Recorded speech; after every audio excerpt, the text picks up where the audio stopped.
తెలిసి చెప్తున్నాను. రవి రవి నువ్వు చెప్పాలి. రవి చెడ్డ స్నేహితుడు. కాలాలు మారిన ఏళ్ళు గడిచిన ఇప్పటికీ భారతదేశంలో కుటుంబ వ్యవస్థ నిలిచి ఉంది. అపరిశుభ్రంలో నాశనం ఉంది.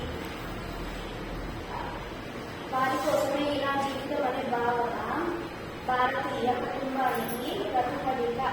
అమ్మ నాన్నల, అక్క చెల్లెళ్ళ, అన్న తమ్ముళ్ళ,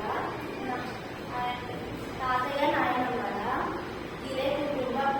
ఇది సుఖ సంతోషాల వారి ఆనందాల లోపలి.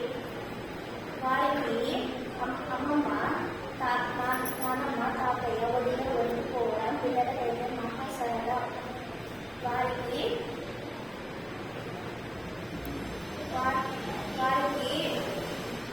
ఆత్మీయంగా సేవలు చేసి పిల్లలను పొందాలి. పిల్లల పరస్పరం అభిమానం ఆత్మీయాన్ని పంచుకుంటూ సేవ కావడం